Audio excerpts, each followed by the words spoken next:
బాప్తిస్మమునకు సంబంధించినటువంటి సత్యాన్ని బోధించడం కొరకు సహోదరులు మరి నన్ను అడుగున్నారు.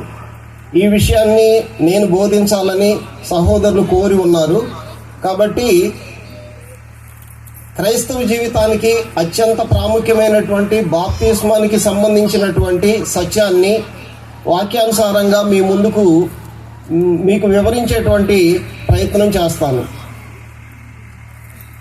చదవబడినటువంటి వాక్య భాగము 1 కొరింథీ పత్రిక 1వ అధ్యాయము 21వ వచనాన్ని మనం గమనించినప్పుడు, లోకము తన జ్ఞానము చేత దేవుని ఎరగకుండినందున సువార్త ప్రకటన అని వెర్రితనము చేత నమ్మువారిని రక్షించుట దేవుని దయాపూర్వక సంకల్పమాయను అని రాయబడింది. దయచేసి అందరూ చదవద్దు, ఎవరన్నా ఒకరు బ్రదర్ చదువుతారు, మైక్ తీసుకొని చదువుతారు. మానవులు రక్షించబడటానికి దేవుడు చేసినటువంటి సంకల్పం ఏంటి అనంటే సువార్త ప్రకటన.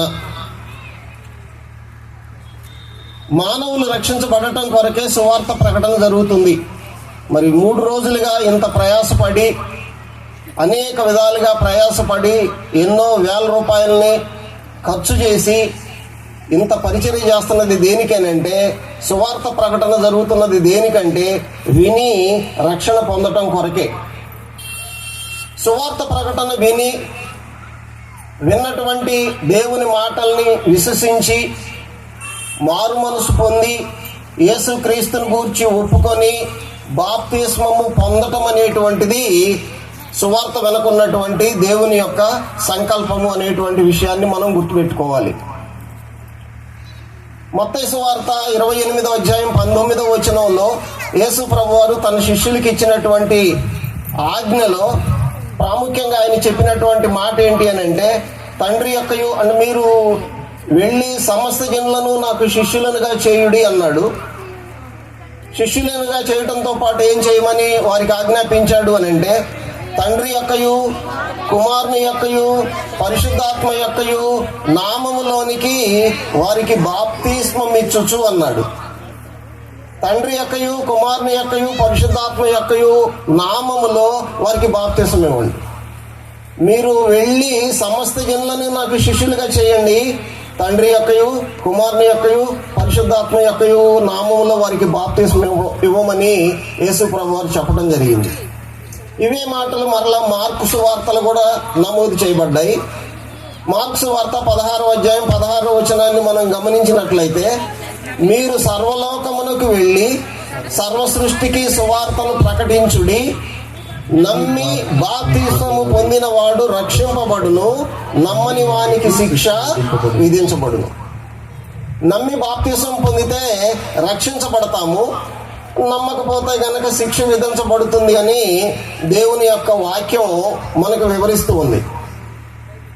కనుక లోకంలో నశించిపోతున్నటువంటి ఆత్మల రక్షణలో బాప్తిస్మము అనేటువంటిది అత్యంత ప్రాముఖ్యమైంది. ఈ అత్యంత ప్రాముఖ్యమైనటువంటి బాప్తిస్మాన్ని సాతానుడు రకరకాలైనటువంటి బోధల ద్వారా, అబద్ధ బోధల ద్వారా బాప్తిస్మాన్ని గూర్చినటువంటి సత్యాన్ని ప్రజల్లో అర్థం కాకుండా చేస్తున్నాడు. ఏది బాప్తిస్మము, ఏది నిజమైన బాప్తిస్మము, ఎలా బాప్తిస్మము పొందాలి, అనేక రకాలైనటువంటి గలిబిలి ఈ రోజున దేవుని యొక్క వాక్యాన్ని వినేటువంటి వారు లోనవుతూ ఉన్నటువంటి పరిస్థితుల్లో ఈ బాప్తిస్మానికి సంబంధించినటువంటి విషయాన్ని బోధించడం కొరకు ఈ రాత్రికాల సమయం ఈ అంశము మన కొరకు డిజైన్ చేయబడింది. లోకంలో అంటే పరిశుద్ధ గ్రంథాన్ని చదివేటువంటి ప్రజల్లో ఈ నినాదం బాగా ముందుకొచ్చింది. ఏంటి ఆ నినాదము అని అంటే, ఏ బాప్తిస్మమైనా ఒక్కటే, ఏ బాప్తిస్మమైనా ఒక్కటే అనేటువంటి ఒక ఆలోచన విధానము బాగా ప్రచారంలో ఉంది. ఇది వాక్యానుసారమైనటువంటి విషయం కాదు, అంశము కాదు. అబద్ధ బోధల్లో ఇది ఒకటి. ఏ బాప్తిస్మమైనా ఒక్కటే కాదు, వాక్యం ఏం చెప్తుందంటే బాప్తిస్మము ఒక్కటే అని చెప్తుంది. ఏ బాప్తిస్మమైనా ఒక్కటే కాదు, బాప్తిస్మము ఒక్కటే. ఎఫెసీ పత్రిక 4వ అధ్యాయం 6వ వచనంలో ఆ మాటను మనం చదవగలుగుతాం. తర్వాత ముందుకు వెళదాం. లేఖనానుసారంగా బాప్తిస్మం పొందకుండా రక్షణ పొందకుండా సాతానుడు ఏం చేస్తున్నాడు అని అంటే అబద్ధ బోధల ద్వారా అడ్డుకుంటూ ఉన్నాడు. ఎలాంటి అబద్ధ బోధలు జరుగుతున్నాయో మీకు ఒక వరుస క్రమంలో చెప్పేటువంటి ప్రయత్నం చేస్తాను. బాప్తిస్మాన్ని గూర్చి జరుగుతున్నటువంటి అబద్ధ బోధల్లో ఏమేమి అబద్ధ బోధలు జరుగుతున్నాయో ఆ విషయాలని ఒక వరుస క్రమంలో మీకు వివరించేటువంటి ప్రయత్నం చేస్తాను. అందులో ఫస్ట్ పాయింట్ ఏంటి అని అంటే, ఎవరైనా సరే నిజాయితీగా ఉంటే చాలు, ప్రార్థనాపూర్వకంగా ఉంటే చాలు, దేవుని వాక్యాన్ని వింటూ దేవుని వాక్యాన్ని చదువుకుంటూ ప్రార్థన చేసుకుంటే చాలు, నీతిగా నిజాయితీగా ఉంటే చాలు, బాప్తిస్మం పొందవలసినటువంటి అవసరత లేదు అనేటువంటిది ఒక బోధ లోకంలో ఉంది. అంటే బాప్తిస్మం దగ్గరికి రాకుండా ఎలాంటి అబద్ధ బోధలు ఉన్నాయంటే, బాప్తిస్మానికి సంబంధించిన పెద్ద ఇంపార్టెన్స్ ఏమి లేదు, భక్తిగా బ్రతకటం అనేటువంటిది ప్రధానమైంది, నీతిగా బ్రతకటం అనేటువంటిది ప్రధానమైంది, దేవుని వాక్యాన్ని వినాలి, చదువుకోవాలి, ప్రార్థన చేసుకోవాలి, ప్రార్థనకు రావాలి, దేవునికి కానుకలు ఇవ్వాలి, అంతే తప్ప బాప్తిస్మానికి పెద్ద ప్రాముఖ్యత ఏమీ లేదు అనేటువంటి ఒక బోధ ఈరోజు చాలా చోట్ల ఉంది. అపోస్తల కార్యాలు 10వ అధ్యాయాన్ని మనం పరిశీలన చేసినప్పుడు కొర్నేలి అనబడినటువంటి భక్తిపరుడు ఒక ఆయన ఉన్నాడు కైసరేలో. కొర్నేలి గూర్చి ఏమని రాయబడిందనంటే, అతడు భక్తిపరుడు, ప్రజలకి బహుధర్మము చేసేటువంటి వాడు, ఎల్లప్పుడూ దేవునికి ప్రార్థన చేసేటువంటి వాడు. అయినా కూడా పేతురు వచ్చి అతనికి సువార్తను బోధించి అతనికి అతని ఇంటి వారికి బాప్తిస్మం ఇచ్చే వరకు కూడా అతనికి రక్షణ కలగలేదు అన్నది అపోస్తల కార్యాలు 10వ అధ్యాయంలో మనం గమనించగలుగుతాం. కాబట్టి ఒక వ్యక్తి లోకంలో నీతిగా ఉండటం, నిజాయితీగా ఉండటం అనేటువంటిది అవసరమే. కానీ బాప్తిస్మం పొందకుండా ఏ వ్యక్తి రక్షింపబడడు అన్న సంగతిని ప్రాముఖ్యంగా గుర్తించవలసినటువంటి అవసరం ఉంది. ఎవరి జీవితంలోనైనా సరే బాప్తిస్మము పొందక ముందు ఉన్నటువంటి జీవితాన్ని ఏమంటాం అనంటే పాప సంబంధమైనటువంటి జీవితం అంటాం. ఒక వ్యక్తి బాప్తిస్మం పొందకుండా ఎన్నిసార్లు బైబిల్ చదివినా, ఎన్ని మీటింగులకి హాజరైనా కూడా బాప్తిస్మము పొందకుండా ఉండేటువంటి జీవితాన్ని పాప సంబంధమైనటువంటి జీవితము అంటాం. బాప్తిస్మం పొందడం ద్వారా పాపాలను కడిగి వేసుకుంటాం. దాని ద్వారా మనకి దొరికేటువంటి జీవితం ఏంటంటే పరిశుద్ధ జీవితము అంటాం, లేక ఆత్మ సంబంధమైనటువంటి జీవితము అంటాం. బాప్తిస్మం పొందకుండా పాపులుగానే ఉంటాం, పాప సంబంధమైనటువంటి జీవితాన్నే కలిగి ఉంటాం. చూడండి, బాప్తిస్మం పొందకుండా అనేక మంది ప్రార్థన చేస్తూ ఉంటారు. బాప్తిస్మం పొందరు, సంఘంలో చేర్చబడరు, కానీ బాప్తిస్మం పొందకుండానే ప్రార్థన చేసేటువంటి వాళ్ళు ఉన్నారు అనేక మంది. యోహాను సువార్త 9వ అధ్యాయం 31వ వచనం ఏం చెప్తుంది అని అంటే, యోహాను సువార్త 9వ అధ్యాయం 31వ వచనం, దేవుడు పాపుల మనవి ఆలకింపడని ఎరుగుదుము. దేవుడు పాపుల మనవిని ఆలకింపడని ఎరుగుదుము. ఇది నేను చెప్తున్నటువంటి మాట కాదు సుమా, దేవుని వాక్యం చెప్తుంది. మనం పాపులుగానే ఉండి దేవునికి ప్రార్థన చేస్తే దేవుడు వినడు. మరి ఎవరి మాట ఆయన వింటాడు? ఎవడైనాను దేవభక్తుడై ఉండి ఆయన చిత్తము చొప్పున జరిగించిన ఎడల ఆయన వాని మనవిని ఆలకించింది. మరి దేవుని చిత్తం ఏంటి? మనం నేర్చుకుంటూ వచ్చాం కదా. ప్రారంభంలోనే యేసు ప్రభువు వారు చెప్పాడు, తన శిష్యులకి చెప్పాడు. మార్క్స్ వార్త 16వ అధ్యాయం 16వ వచనం, నమ్మి బాప్తిసం పొందిన వాడే రక్షించబడతాడు, నమ్మని వానికి శిక్ష విధించబడుతుంది. దేవుని ప్రణాళిక, దేవుని సంకల్పానికి వ్యతిరేకంగా ఈ రోజున ఏం జరుగుతుంది అని అంటే భిన్నమైనటువంటి బోధ జరుగుతుంది. యేసు అనేటువంటి మాటకు అర్థం ఏంటంటే రక్షకుడు. మనుషుల యొక్క పాపాల నుండి రక్షించడానికి ఆయన వచ్చాడు అని మత్తయి సువార్త 1వ అధ్యాయం 21వ వచనం మనకి తెలియచేస్తుంది. లూకా సువార్త 19వ అధ్యాయం 10వ వచనం కానీ, 1 తిమోతి పత్రిక 2వ అధ్యాయం 15వ వచనం కానీ మనం ఆలోచన చేసినప్పుడు, నశించిన దాన్ని వెదకి రక్షించడానికి అని ఒక చోట అంటాడు, పాపులను రక్షించడానికి యేసుక్రీస్తు ఈ లోకానికి వచ్చాడు అనేటువంటిది మరొక చోట రాయబడింది. అవును, యేసు ప్రభువారు పాపుల్ని రక్షించడానికే వచ్చాడు. యేసు ప్రభువారు పాపుల్ని ఎలా రక్షిస్తాడు? అద్భుతాల ద్వారానా, సూచక్రియల ద్వారానా, ఇంకే విధానంలోనైనా పాపుల్ని రక్షిస్తాడా అని అంటే వేరే ఛాన్స్ లేదు, వేరే రూట్ లేదు. దేవుని వాక్యం ఏం చెబుతుంది అని అంటే నమ్మి బాప్తిసం పొందిన వాడే రక్షించబడతాడు. కాబట్టి రక్షించడానికి వచ్చినటువంటి యేసుక్రీస్తే అందరూ బాప్తిసం పొందాలి, రక్షించబడాలి అని యేసు ప్రభువారు చెప్తుంటే రక్షించబడటానికి బాప్తిస్మము అంత ప్రాముఖ్యము లేదు, దాని అవసరత లేదు అనేటువంటి ఒక అబద్ధ బోధ జరుగుతుంది.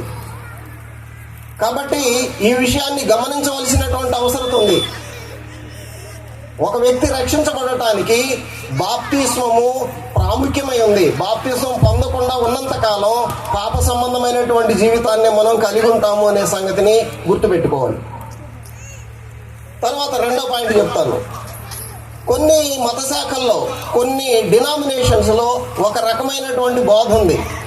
ఆ బోధ ఏంటి అని అంటే బాప్తిసం పొందాలి, కానీ అప్పుడే కాదు, నువ్వు రా, ప్రార్థనకి రా, వాక్యం వింటూ ఉండు, ప్రార్థన చేస్తూ ఉండు, మోకాళ్ళు బాగా కాయలు కాయాలి, ప్రార్థన నువ్వు బాగా ప్రార్థన చేయాలి, వాక్యం విని వాక్యానికి సంబంధించినటువంటి అనుభవాన్ని నువ్వు సంపాదించుకోవాలి. వాక్య జ్ఞానం లేకుండా, వాక్యానుభవం లేకుండా బాప్తిసం పొందకూడదు. అలా బాప్తిసం పొందితే తొందరగా తొలగిపోతారు అనేటువంటి ఒక బోధ వచ్చింది. ఇది దేవుని వాక్యానికి చాలా భిన్నమైంది. రక్షణ పొందినటువంటి వారి మాదిరులు అపోస్తల కార్యాల్లో దాదాపు 8 నుంచి 10 సంఘటనలు ఉన్నాయి. ఏ సంఘటన మనం చూసుకున్నా కూడా బాప్తిస్మము పొందటానికి కొన్ని రోజులు కానీ, కొన్ని నెలలు కానీ, కొన్ని సంవత్సరాలు కానీ ఎక్కడా కూడా మనకి కనిపించవు.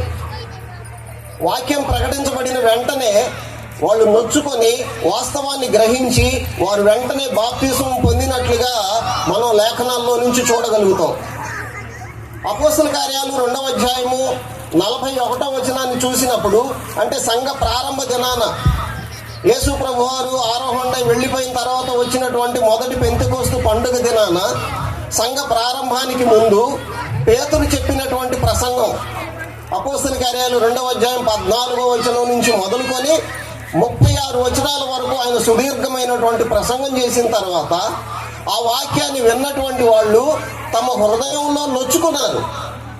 అంటే ఎవరైతే రక్షకుడై ఉన్నాడో, ఎవరైతే మెస్సయ్య అయి ఉన్నాడో ఆయన్నే వాళ్ళు సిలువేశారు. ఆ విషయాన్ని 36వ వచనంలో పేతురు వాళ్ళకి వివరించాడు. మీరు సిలువ వేసిన ఈ యేసునే దేవుడు ప్రభువుగాను క్రీస్తుగాను నియమించాడు, ఇది ఇశ్రాయేలు వంశం అంతా తెలుసుకోవాలి అనేటువంటి సంగతిని తెలియజేశారు. ఆ విషయాన్ని విన్నటువంటి వాళ్ళు హృదయంలో నొచ్చుకొని మేమేం చేయాలి అని అడిగారు. కాబట్టి మీరు బాప్తిసం పొందాలి. అపోస్తల కార్యాలు 2వ అధ్యాయం 38వ వచనంలో పేతురు ఏం చెప్పాడు అని అంటే మీరు బాప్తిసం పొందాలి. ప్రతి వాడు యేసుక్రీస్తు నామమున బాప్తిస్మము పొందాలి. అప్పుడు 3,000 మంది బాప్తిసం పొందారు. ఒకరు కాదు, ఇద్దరు కాదు, 100 కాదు, 3,000 మంది బాప్తిసం పొందారు. దయచేసి ఇక్కడ గమనించండి, 3,000 మంది బాప్తిసం పొందటానికి ఎన్ని రోజులు పట్టింది, ఎన్ని నెలలు పట్టింది, ఎన్ని సంవత్సరాలు పట్టింది? లేదు. పేతురు బోధ ప్రారంభమైంది, పేతురు బోధ విన్నారు, వాళ్ళకి వాస్తవం అర్థమైంది. మేమేం చేయాలి అని అడిగినప్పుడు పేతురు చెప్పాడు బాప్తిసం పొందమని. వెంటనే 3,000 మంది బాప్తిసం పొందారు. ఒక పిల్లవాడు స్కూల్లో జాయిన్ అయితేనే స్కూల్లో ఎడ్యుకేషన్ నేర్చుకుంటాడు, స్కూల్లో చదువు అనేటువంటిది నేర్చుకుంటాడు. ప్రభు సంఘంలో చేర్చబడకుండా సంఘపరమైనటువంటి విషయాలు కానీ, ఆత్మ సంబంధమైనటువంటి విషయాలు కానీ ఒకరు నేర్చుకోవటం అనేటువంటిది అవాస్తవం అనే సంగతిని మనం గుర్తుపెట్టుకోవాలి. తర్వాత అపోస్తల కార్యాలు 22వ అధ్యాయము 16వ వచనాన్ని మనం చదివినప్పుడు అపోస్తలుడైన పౌలు అననీయ దగ్గరకు వచ్చినప్పుడు అననీయ పౌలుని అడుగుతూ ఉన్నాడు, గనుక నీవు తడువు చేయడం ఎందుకు? పౌలుని అననీయ ఏమడుగుతున్నాడు అని అంటే అప్పటికి పౌలు దర్శనం పొందడం 9వ అధ్యాయంలో, అపోస్తల కార్యాలు 9వ అధ్యాయంలో మనం చూస్తాం. యేసుక్రీస్తుని కూర్చున్నటువంటి దర్శనం పొందటం, మాట్లాడటం, చూపు పోగొట్టుకోవటం, అతను దమస్కుకు పంపబడటం, అననీయ దగ్గరికి పంపబడటం, ఈ విషయాలు మళ్ళీ 22వ అధ్యాయంలో ప్రస్తావన చేస్తాడనమాట. అప్పుడు అననీయ అడుగుతాడు, కనుక నీవు తడవు చేయుట ఎందుకు? లేచి ఆయన నామమును బట్టి ప్రార్థన తడవు చేయటం అని అంటే ఆలస్యం చేయటం. తడవు చేయటం అంటే ఆలస్యం చేయటం. ఏ విషయంలో? కనుక నీవు తడవు చేయటం ఎందుకు? ఏ విషయంలో? లేచి ప్రార్థన చేసి ఆయన నామమును బట్టి ప్రార్థన చేసి బాప్తిస్మము పొంది నీ పాపములను కడిగి వేసుకో. అంటే బాప్తిస్మం పొందడానికి నువ్వు తడవు ఎందుకు చేస్తున్నావు? తడవు చేయకూడదు అని దేవుని వాక్యం చెప్తుంటే ఈరోజు అబద్ధ బోధలు ఏమొచ్చాయనంటే, ఆగాగాగు, నీకప్పుడే వయసు రాలేదు, నీకప్పుడే వయసు రాలేదు, నీకు ఎక్స్పీరియన్స్ రాలేదు, నీకు అది రాలేదు, ఇది రాలేదు, నువ్వు వచ్చి కూర్చో, వాక్యం విను, కానీ బాప్తిసం పొందొద్దు అనేటువంటి ఒక అబద్ధ బోధ లోకంలోకి వచ్చింది. యవనస్తులైన పిల్లలు చిన్నప్పటి నుంచి ప్రార్థనకు వస్తున్నారు, వాక్యం వింటున్నారు. వాళ్ళు బాప్తిసం పొందడానికి సిద్ధపడినప్పుడు కొంతమంది తల్లిదండ్రులు అడ్డుకుంటున్నారు. చాలా విచారకరమైనటువంటి విషయం. నీకు అప్పుడే ఏం వయసు వచ్చింది అంటే వీళ్ళు నిర్ధారిస్తారు వయసు ఎంతో. ఏమ్మా, ఎవరైనా చెప్పగలుగుతారా ఒక వ్యక్తి బాప్తిసం పొందడానికి ఎంత వయసు కావాలి?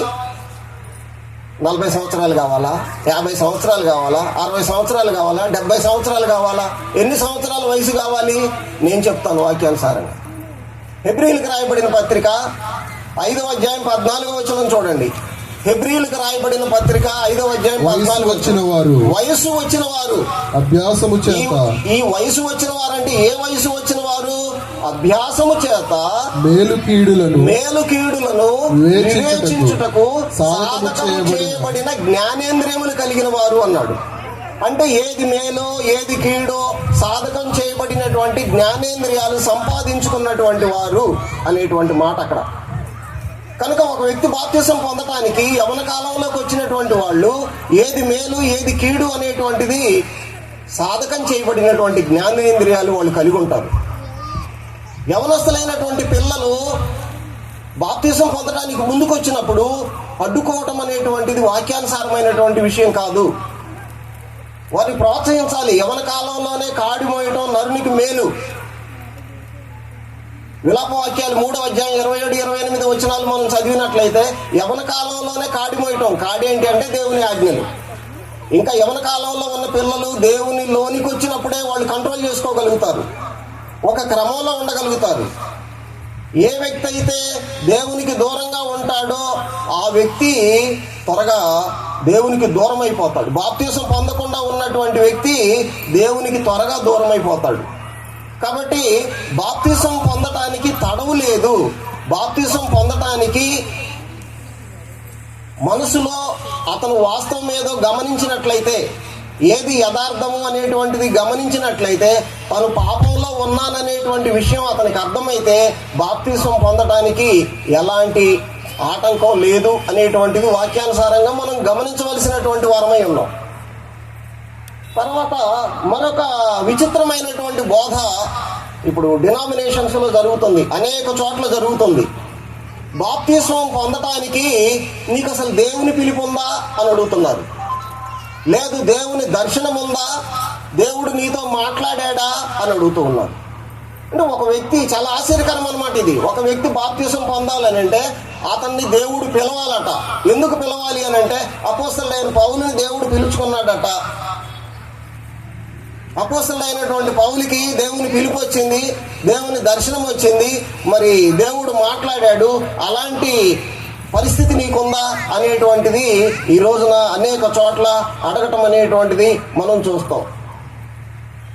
చూడండి, తెస్సలోనికైలకు రాయబడిన పత్రిక, రెండవ తెస్సలోనిక పత్రిక 3వ అధ్యాయము 14వ వచనాన్ని మనం గమనించినట్లయితే, 2వ తెస్సలోనిక పత్రిక మూలముగా మేము చెప్పిన మాటకు ఎవడైనను లోబడని ఎడల అతనిని కనిపెట్టి అతడు సిగ్గుపడు నిమిత్తము. కాదండి, 2వ తెస్సలోనిక పత్రిక 3వ అధ్యాయం 14వ వచనం. 2వ తెస్సలోనిక పత్రిక 3వ అధ్యాయం 14వ వచనం. ఆయన మీరిలాగున రక్షింపబడి ప్రభు అయిన యేసుక్రీస్తు యొక్క మహిమ పొందవలనని, ఇక్కడ నుంచి చూడండి, ఆయన మా సువార్త వలన మిమ్మల్ని పిలిచెను. మా సువార్త అని అంటే అపోస్తలులు ప్రకటించినటువంటి సువార్త. ఆయన మా సువార్త వలన మిమ్మును పిలిచెను అంటే దేవుని పిలుపు దేని ద్వారా జరుగుతుంది అని అంటే కళల ద్వారా కాదు, అద్భుతాల ద్వారా కాదు, సూచక క్రియల ద్వారా కాదు, సువార్త ప్రకటన ద్వారా దేవుని పిలుపు జరుగుతుంది. 3 రోజుల ప్రయాస ఇదే, 6 సహోదరుల ప్రయాస ఇదే. దేవుని పిలుపుని మీకు ఇవ్వటం జరుగుతుంది, దేవుని వాక్యాన్ని మీకు ఇవ్వటం జరుగుతుంది. దేవుని వాక్యం మీకు అర్థమైతే దేవునిలో చేర్చబడటం కొరకే ఈ ప్రయాస. కనుక పౌలు ఏం చెప్పాడు అని అంటే ఆయన మా సువార్త వలన మిమ్మును పిలిచెను. ఒకడు క్రీస్తులోనికి పిలువబడటం అనేటువంటిది సువార్త ప్రకటన వలనే తప్ప వేరే ఏ కారణం చేత కూడా పిలువబడేటువంటి పరిస్థితి ఈనాడు లేదు. మీరు గమనించండి, క్రైస్తవులందరూ కూడా దేవుని చేత పిలువబడిన వారే. ఎవరైతే క్రీస్తునందు బాప్తిసం పొందినటువంటి వారు ఉన్నారో వారందరూ క్రీస్తులోనికి పిలువబడినటువంటి వారే. 1 కొరింథీ పత్రిక 1వ అధ్యాయం 2వ వచనం కానీ, రోమీలకు రాయబడిన పత్రిక 1వ అధ్యాయము 7వ వచనం కానీ, ఈ వచనాలు మనం చూసినప్పుడు పరిశుద్ధులుగా ఉండటం కొరకు పిలువబడిన వారు అని రాయబడింది. అంటే క్రైస్తవులందరూ కూడా క్రీస్తులోనికి పిలువబడిన వారే, దేవుని చేత పిలువబడిన వారే. ఆ పిలుపు ఏంటంటే సువార్త అనేటువంటి పిలుపు. దేవుడు ప్రత్యేకంగా కళ్ళలో కనిపించడం, అద్భుతాల్లో కనిపించడం, అద్భుతాలు చేయటం, సూచక్రియలు చేయటం, కళలోనూ దర్శనాల్లోనూ కనిపించి ఇవ్వటం అనేటువంటిది లేదు అన్న సంగతిని, వాస్తవాన్ని మనం గమనించవలసినటువంటి వారమై ఉన్నాం. నాలుగవదిగా ప్రారంభంలోనే మీకు ఒక విషయాన్ని జ్ఞాపకం చేశాను. ఎఫెసీ పత్రిక 4వ అధ్యాయం 6వ వచనం ఏం చెప్తుంది అని అంటే, ఎఫెసీయులకు రాయబడిన పత్రిక 4వ అధ్యాయం 6వ వచనం, తండ్రి అయిన దేవుడు ఒక్కడే, బాప్తిస్మం ఒక్కటే అని రాయబడింది. బాప్తిస్మం ఒక్కటే. దీన్ని ఎలాగ మార్చేశారు అని అంటే ఏ బాప్తిస్మమైనా ఒక్కటే అనేటువంటి ఒక సిద్ధాంతాన్ని తీసుకొచ్చారు. ఏ బాప్తిస్మమైనా ఒక్కటే. ఆశ్చర్యపోయేటువంటి విషయం ఏంటి అని అంటే దేవుని యొక్క గ్రంథంలో ఉన్నటువంటి బాప్తిస్మం ఒక్కటే. ప్రారంభం నుండి చివరి వరకు మీరు గమనించినట్లయితే మానవుడు రక్షణ పొందటానికి ఇవ్వబడినటువంటి బాప్తిస్మం అనేటువంటిది ఒక్కటే. కానీ ఈనాడు లోకంలో జరుగుతున్నటువంటి బాప్తిస్మాలను గురించి మనం ఆలోచన చేసినట్లయితే 1 కుమ్మరింపు బాప్తిస్మం జరుగుతుంది, 2 చిలకరింపు బాప్తిస్మం జరుగుతుంది, తర్వాత 3 శిశువులకి బాప్తిస్మం ఇవ్వటం జరుగుతుంది, కొంతమందికి పెళ్లి కొరకు బాప్తిస్మం ఇవ్వటం జరుగుతుంది, జెండా కింద బాప్తిస్మం ఇవ్వటం జరుగుతుంది, ఇసుక చల్లి ఆ ఇసుక బాప్తిస్మం ఇవ్వటం అనేటువంటిది జరుగుతుంది. అంటే ఇన్ని రకాలుగా బాప్తిస్మం ఇవ్వటం అనేటువంటిది పరిశుద్ధ గ్రంథంలో ఉందా అంటే లేదు. కుమ్మరింపు అని అంటే నీళ్ళని తీసుకొచ్చి కడవలతోనో బిందెలతోనో బకెట్లతోనో ఒక వ్యక్తి నెత్తి మీద నీళ్లు పోసి ఇది బాప్తిస్మం అంటున్నారు. చిలకరింపు అని అంటే కొద్దిపాటి వాటర్ని తీసుకొని చిలకరించడం ద్వారా ఇది బాప్తిస్మం అని చెప్తున్నారు.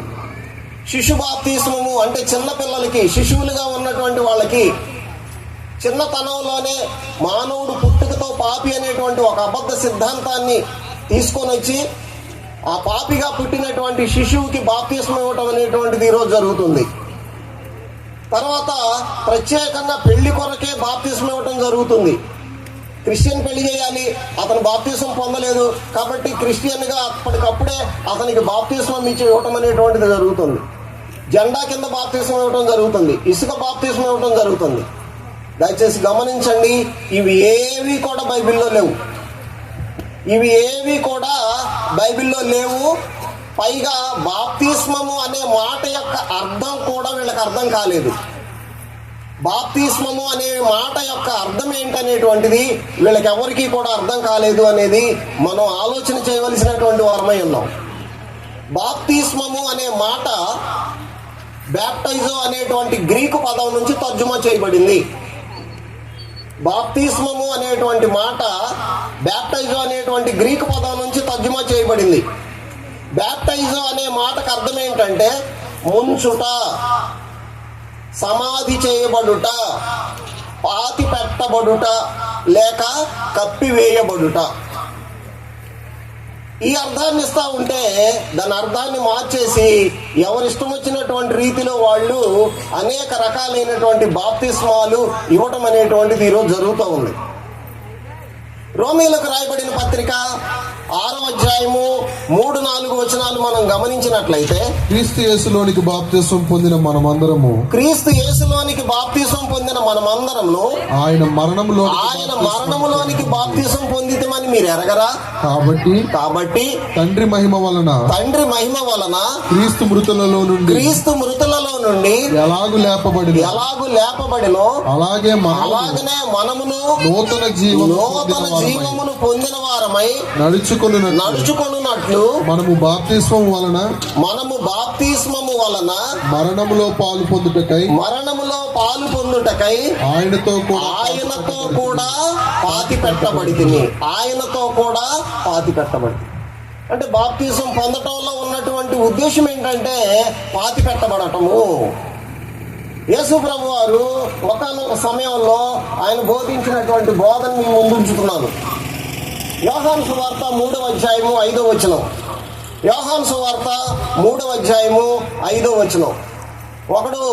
ఒకటి నీటి మూలముగాను ఆత్మ మూలముగాను జన్మించితేనే కానీ దేవుని రాజ్యమును చూడలేడని మీతో నిశ్చయముగా చెప్పుచున్నాను. ఒకడు నీటి మూలముగా,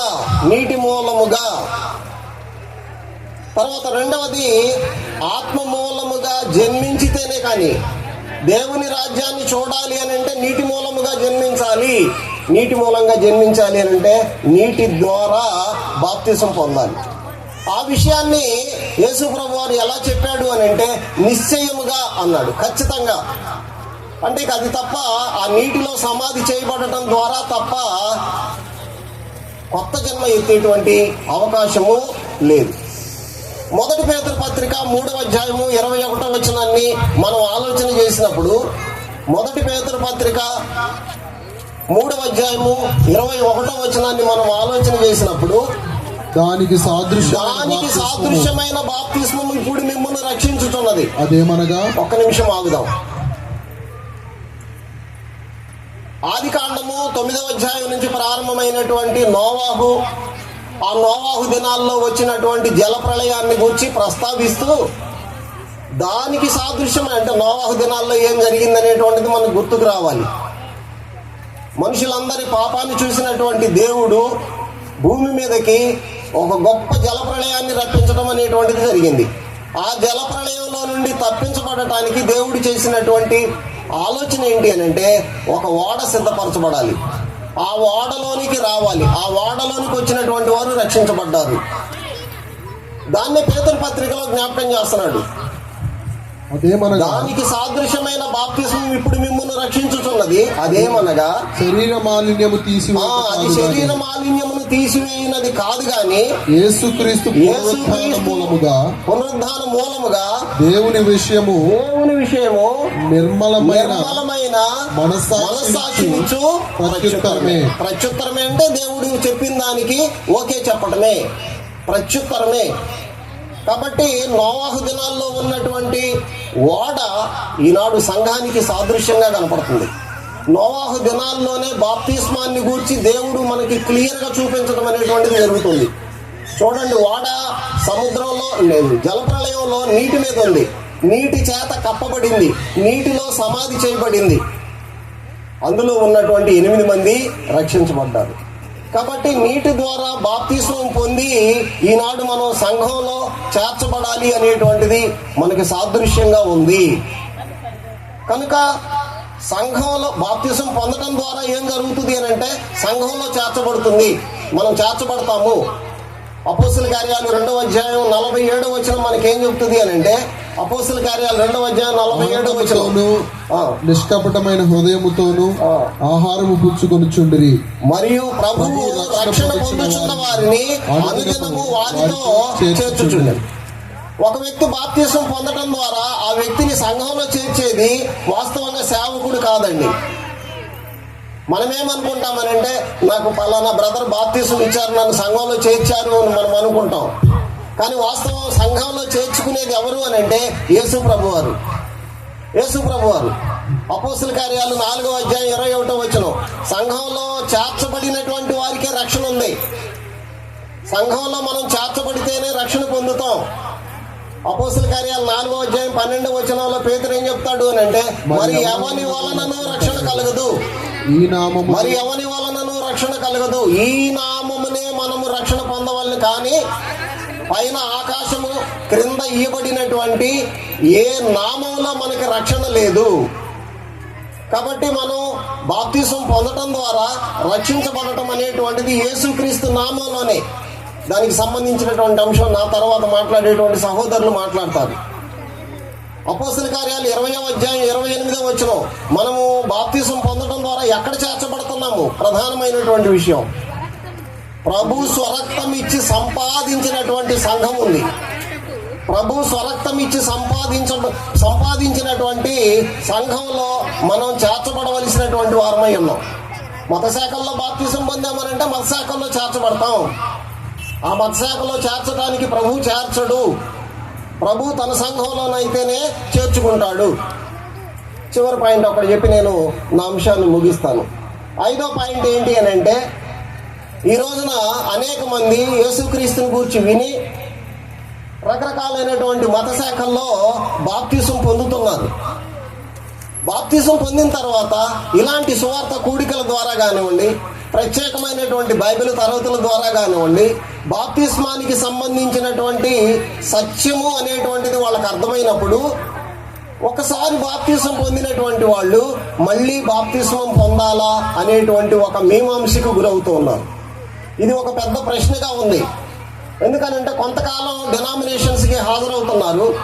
ఆ డినామినేషన్స్లో హాజరైన తర్వాత ఎక్కడో ఏదో ఒక సందర్భంలో బాప్తిస్మాన్ని కూర్చున్నటువంటి సత్యం వాళ్ళు వింటున్నారు, నేర్చుకుంటున్నారు.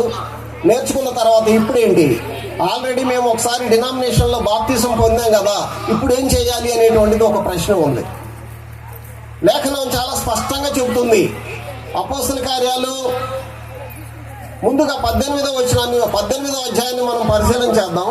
అపోస్తలుల కార్యాలు 18వ అధ్యాయము 24 నుండి 26 వచనాలు మనం చదివినప్పుడు, అక్కడికి అకులా ప్రిస్కిల్లా అనేటువంటి దంపతులు ఉన్నారు. అకులా ప్రిస్కిల్లల దగ్గరికి అపోల్లో అనబడినటువంటి ఒక విద్వాంసుడు వచ్చాడు. అతను లేఖనాలు బాగా తెలిసినటువంటి వాడు. అయితే వాళ్ళ దగ్గరకు వచ్చినప్పుడు అతనికి తెలిసింది ఏంటి అని అంటే, యోహాను బాప్తిస్మం మాత్రమే తెలిసినటువంటి వాడు. బాప్తిస్మానికి సంబంధించి మళ్ళీ మనం జ్ఞాపకం చేసుకోవాల్సినటువంటి విషయం ఏంటంటే, అసలు భూమి మీద నీటితో బాప్తిస్మము అనేటువంటి ప్రక్రియని ప్రారంభించింది ఎవరు అని అంటే, బాప్తిస్మం ఇచ్చి యోహాను. బాప్తిస్మం ఇచ్చి యోహాను ప్రారంభించినటువంటి బాప్తిస్మం దేనికి సంబంధించింది అని అంటే, మారు మనసుకు సంబంధించింది. యేసు ప్రభువుని పరిచయం చేయడానికి సంబంధించింది. ఆయనే చెప్పాడు, నా వెనుక ఒక ఆయన వస్తున్నాడు, ఆయన నాకంటే శక్తిమంతుడు, ఆయన చెప్పులు మోయడానికి ఆయన నేను తగను, ఇదిగో పరలోక రాజ్యం సమీపించింది, అందరూ మారు మనసు పొందండి. ఆ మారు మనసు నిమిత్తమే ఆయన బాప్తిస్మం ఇచ్చాడు. ఆ తర్వాత యేసు ప్రభు వారు చనిపోయి తిరిగి లేచాడు. మొదటి పెంతెకొస్తు పండగ దినాన సంఘం ప్రారంభమైంది బాప్తిస్మం ఇవ్వటం ద్వారా. కాబట్టి ఇక అక్కడి నుంచి ఏ వ్యక్తి అయినా సరే బాప్తిసం పొందాలి అని అంటే క్రీస్తులోనికి బాప్తిసం పొందాలి. కనుక అపోల్లో అనబడినటువంటి వ్యక్తిని అకులా ప్రిస్కిల్లలు ఇద్దరు చేర్చుకొని మీరు అక్కడ వాక్యాన్ని చదవండి. అతనికి వాక్యమును మరిపూర్తిగా విశదపరిచిరి అని రాయబడింది. అకులా ప్రిస్కిల్లలు ఎరిగినటువంటి వారు కాబట్టి అతనికి పూర్తిగా విశదపరిచారు. ఆ తర్వాత 19వ అధ్యాయానికి మనం వచ్చినప్పుడు, అపోస్తల కార్యాలు 19వ అధ్యాయము 1 నుంచి 5 వచనాలు మనం పరిశీలన చేసినట్లయితే, 1 నుంచి 5 వచనాలు మనం పరిశీలన చేసినప్పుడు, పౌలు ఆ ప్రాంతానికి వచ్చినప్పుడు అక్కడ కొంతమంది శిష్యులు కనిపించారు ఆయనకి. ఆ శిష్యుల్ని చూసినప్పుడు పౌలు ఏం ప్రశ్న అడిగాడు అని అంటే, మీరు విశ్వసించినప్పుడు పరిశుద్ధాత్మను పొందితిరా అని అడిగాడు. ఈనాడు వాస్తవంగా చాలా మంది ఈ విషయాలు అర్థం కానిటువంటి పరిస్థితుల్లోనే ఉంటున్నారు. మీరు విశ్వసించినప్పుడు అంటే మీరు బాప్తిసం పొందారు కదా, శిష్యులమని చెప్తున్నారు కదా, మీరు పరిశుద్ధాత్మను పొందారా అని అడిగినప్పుడు వాళ్ళు ఇచ్చినటువంటి సమాధానం చాలా ఆశ్చర్యకరంగా ఉంది. పరిశుద్ధాత్ముడు ఉన్నాడన్న సంగతే మాకు తెలియదు. అయితే మరి దేన్ని బట్టి మీరు బాప్తిసం పొందారు?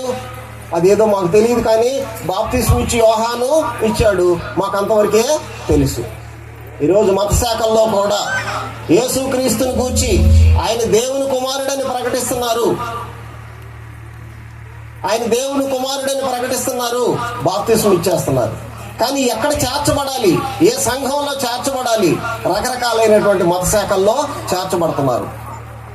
ఇక్కడ కూడా మనం గమనించినప్పుడు అప్పుడు పౌలు వాళ్ళకి ఏం చెప్పాడు అని అంటే చాలా వివరంగా చెప్పాడు. బాప్తిస్మం ఇచ్చి యోహాను వచ్చింది మారు మనసు నిమిత్తమైనటువంటి బాప్తిస్మం ఇవ్వటానికే. కాబట్టి మీరు మళ్ళీ బాప్తిసం పొందాలి అన్నప్పుడు వాళ్ళు బాప్తిసం పొందటం అనేటువంటిది జరిగింది. అంటే 2 బాప్తిస్మాలు ఉన్నాయా? లేవు, ఒక్కటే బాప్తిసం. మరి మొదట పొందింది ఏంటి? మొదట పొందింది బాప్తిస్మం అని ఎంచబడదు. ఒక వ్యక్తి ఇంకొక వ్యక్తిని తీసుకెళ్లి నీళ్లలో ముంచినంత మాత్రాన అది బాప్తిసం ఎలాగవుతుంది? ఆయన బాప్తిసం ఇచ్చినటువంటి వ్యక్తి రక్షించబడకుండా, అసలు అతనే సత్యాన్ని ఎరగకుండా రకరకాలైనటువంటి అబద్ధ బోధలు ఉండి బాప్తిసం ఇస్తే అది బాప్తిసంగా ఎలాగో పరిగణించబడుతుంది? రక్షణ పొందకుండా ఇంకొక వ్యక్తిని రక్షణలోనికి ఎలా నడిపించడం జరుగుతుంది? కాబట్టి అది బాప్తిసంగా ఎంచబడదు. కనుక బాప్తిస్మము పొందటం అనేటువంటిది అత్యంత ప్రాముఖ్యమైనటువంటి సంగతిగా మనం గమనించవలసినటువంటి అవసరం ఉంది. చివరిగా నేను నా మాటలు ముగిస్తూ ఉన్నాను. బాప్తిస్మం పొందటం ద్వారానే పాప క్షమాపణ జరుగుతుంది. అంటే మన పాపాలు క్షమించబడతాయి, పాపాలు కడిగివేయబడతాయి. పాపాలు కడిగివేయటం అంటే ఎలా కడిగివేయబడుతుంది? క్రీస్తు రక్తంలో మనం కడగబడతాం. నీళ్లలో మునగటం అనేటువంటిది క్రీస్తు రక్తంలో కడగబట్టడానికి సాదృశ్యం. నీళ్లలో మనం మునుగుతున్నామని అంటే నీళ్లు మనల్ని కాపాడటం లేదు, నీళ్లు మనల్ని రక్షించడం లేదు. క్రీస్తు రక్తంలో మనం కడగబడుతున్నాం. బాప్తిసం పొందటం ద్వారానే పరిశుద్ధాత్మని మనం పొందగలుగుతాం. బాప్తిసం పొందకుండా పరిశుద్ధాత్మని పొందటం అనేటువంటిది అసాధ్యం. యేసుప్రభువు వారు చెప్పాడు, కొత్తగా జన్మించాలి అన్నాడు. బాప్తిసం పొందటం ద్వారానే కొత్తగా జన్మించినటువంటి వారం అవుతాం. బాప్తిసం పొందితేనే ప్రభు సంఘంలో చేర్చబడతాం. బాప్తిసం పొందితేనే దేవుని రాజ్య పౌరులం అవుతాం. బాప్తిసం పొందితేనే దేవుని పిల్లలుగా చేయబడతాం. బాప్తిసం పొందితేనే క్రైస్తవులుగా పిలువబడతాం. బాప్తిసం పొందితేనే క్రీస్తుకు సహోదరులం అవుతాం. కనుక బాప్తిసాన్ని గురించి రకరకాలైనటువంటి గలిబిలి బోధలు ఈ లోకంలో ఉన్నాయి. దయచేసి గమనించండి. బాప్తిస్మానికి సంబంధించినటువంటి సత్యాన్ని గమనించి ఇప్పటి వరకు బాప్తిసం పొందినటువంటి వారు ఆలోచించేయండి. బాప్తిసం పొందకుండా ఉన్నటువంటి వారు ఎవరైతే ఉన్నారో ఆలోచించేయండి. ఇదే అనుకూలమైనటువంటి దినం, ఇదే రక్షణ దినం. నమ్మి బాప్తిసం పొందినవాడు రక్షింపబడును, నమ్మని వానికి శిక్ష విధించబడును. యేసు ప్రభువు వారు చెప్పినటువంటి మాటలు, అపోస్తలులు ప్రకటించినటువంటి మాటలు, బైబిల్ ఆమూలాగ్రం ఆ చివరి నుంచి ఈ చివరి వరకు కూడా ఒక వ్యక్తి రక్షించబడటానికి బాప్తిసం పొందాలనేటువంటిది అత్యంత ప్రాముఖ్యమైనటువంటి విషయమై ఉంది. కనుక పరిశీలన చేసుకొని అందరూ దయతో ఈ రాత్రికాల సమయంలో నా మాటల్ని ఆలోచన చేసి ఎవరైతే బాప్తిస్మానికి దూరంగా ఉన్నారో బాప్తిసం పొందాలని కోరుతూ ఉన్నాను. ప్రేమతో నేను ఈ మాటలు మీ ముందు మాట్లాడటం కొరకు నాకు ఈ అవకాశాన్ని ఇచ్చినటువంటి స్థానిక సంఘానికి, అలాగనే ఓపికతో నా మాటలు విన్నటువంటి మీ అందరికీ వందనాలు తెలియజేస్తూ ముగిస్తూ ఉన్నాను. అందరికీ వందనాలు.